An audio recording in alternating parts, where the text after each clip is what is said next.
Hello everyone, welcome back to our YouTube channel the best study. आज के इस video में हम आपके आपके इस एसएसटी के अध्याय को पहला अध्याय है आपका क्या कब कहाँ और कैसे, इसका सेकंड पार्ट की वीडियो को स्टार्ट करने जा रहे हैं। फर्स्ट पार्ट की वीडियो नहीं देखी है अभी तक तो उसको भी चेक कर लो, तभी आपको थोड़ा बहुत समझ में आएगा, नहीं तो ऐसे नहीं समझ में आने वाला। उसके बाद अब स्टार्ट करते हैं हम यहाँ अपने फर्स्ट पार्ट से।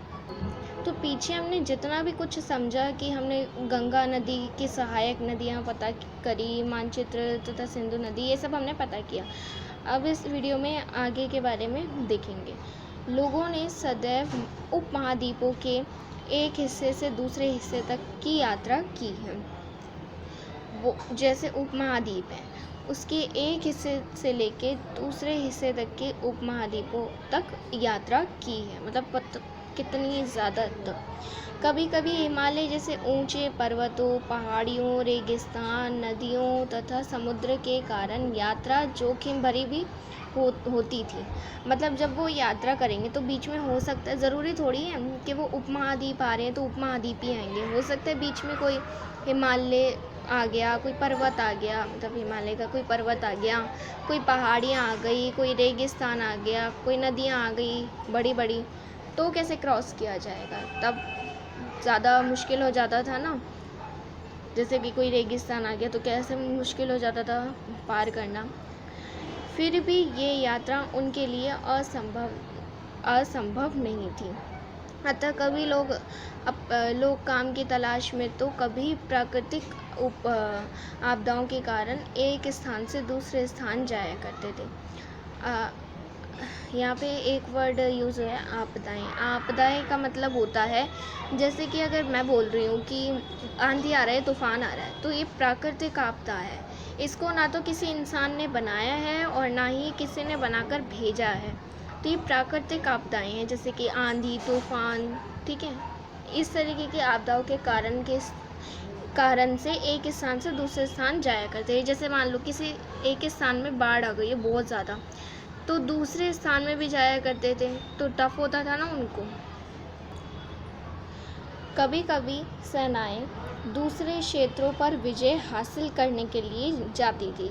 जैसे कोई किसी दरबार के राजा ने बोला कि जाओ उस वाले शहर में जाके उस वाले जो राजा के जितना भी महल है, वहाँ की सारी संपदाएं हैं, उन पे विजय हासिल कर लो, यानी कि उसको घेर लो। तो ऐसे के लिए भी दूसरे क्षेत्रों में जाया करती थी विजय हासिल करने के लिए। इसके अतिरिक्त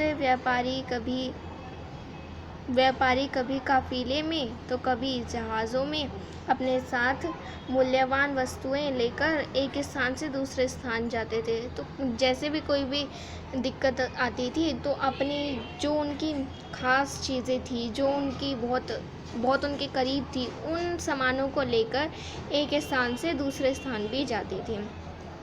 धार्मिक गुरु लोगों को शिक्षा और सलाह देते हुए एक गांव से दूसरे गांव तथा एक कस्बे से दूसरे कस्बे जाया करते थे। इस तरीके से करते थे। जो धार्मिक गुरु थे, मतलब क्या करते थे, वो लोगों को शिक्षा देते थे, सलाह देते थे कि बेटा ऐसे नहीं, बेटा वैसे नहीं, इस तरीके से सलाह देते थे। तो एक गांव से दूसरे गांव भी जाते थे। एक कस्बे किसी शहर को ही बोलते, ठीक है। एक कस्बे से किसी दूसरे कस्बे में भी जाते थे, तो उस वजह से भी उनको उपमहाद्वीपों के दूसरे हिस्से तक की यात्रा करनी पड़ती थी। कुछ लोग नए और रोचक स्थानों को खोजने की चाह में उत्सुकतावश भी यात्रा करा करते थे। कुछ लोग सोचते थे कि एक स्थान से दूसरे स्थान तक जाने का हमारा ये है कि हम किसी दूसरी जगह की यात्रा करने जा रहे हैं, ये देखने जा रहे हैं कि वहाँ पर है क्या, ऐसा क्या है जो हर कोई वहाँ पर जाता है, इस तरीके से, ठीक है। और इन सभी यात्राओं से लोगों को एक दूसरे के विचारों को जानने का अवसर मिला। तो ये जितनी भी यात्राएं होती थी, कोई किसी को ज्ञान बांटने जा रहा है तो कोई क्या करने जा रहा है, कोई किसी प्राकृतिक आपदा के कारण जा रहा है, तो इन सब यात्राओं से लोगों को एक दूसरे के विचारों को जानने का अवसर मिलता था कि भाई वो इंसान कैसा है, वो किस लिए जा रहा है, वो वहाँ क्या करने जा रहा है। इस तरीके से लोग भी आना जाना करते थे। आज लोग यात्राएं क्यों करते हैं? एक बार फिर एक मानचित्र नंबर 1 को देखो। पहाड़ियाँ, पर्वत और समुद्र इस उपमहाद्वीप की प्राकृतिक सीमा का निर्माण करती है। क्या? दोबारा ध्यान से सुन लो। पहाड़ियाँ, पर्वत और समुद्र इस उपमहाद्वीप की प्राकृतिक सीमाओं का निर्माण करते हैं। ठीक है, समझ में आ गया ना? ये पहाड़ियाँ, पर्वत, समुद्र जितनी भी चीज़ें हैं, ये सारी उपमहाद्वीप की प्राकृतिक सीमा का निर्माण करती है। हालांकि लोगों के लिए इन सीमाओं को पार करना आसान नहीं था। ये जितनी भी सीमा है, क्या कभी कोई पार कर सकते? पहाड़ी, रेगिस्तान, नदियाँ, इतनी टफ जगह कोई पार कर पाएगा? जिन्होंने ऐसा चाहा वे ऐसा कर सके। जिन्होंने चाहा कि भाई हम वहाँ जा सकते हैं, तो वो जा भी सकें। वह पर्वतों की ऊंचाई को छू सकें तथा गहरे समुद्रों को पार कर सके। उपमहाद्वीपों के बाहर से भी कुछ लोग यहाँ आए हैं। उपमहाद्वीप से भी कुछ दूसरे देश से हटके कुछ लोग यहाँ आए और यही बस गए। बस जाना मतलब रुक जाना, यहीं रुक गए, यहीं रहने लगे। लोगों के इस आवागमन ने हमारी सांस्कृतिक परंपराओं को समृद्ध किया।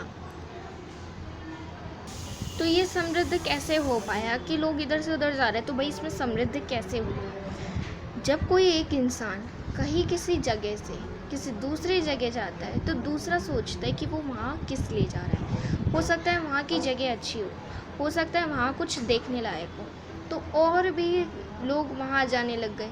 उसके देखा देखी और भी लोग वहाँ जाने लग गए। तो इस तरीके से जो है आने जाने की आवाजाही शुरू हो गई। ठीक है,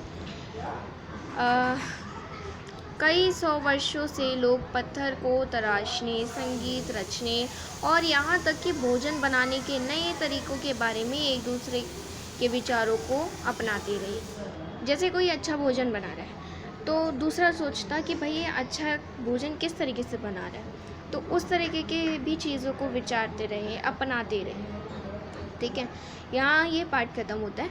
अभी नया पार्ट है देशों के नाम। ठीक है, तो ज़रा ये भी पढ़ लेते हैं एक बार।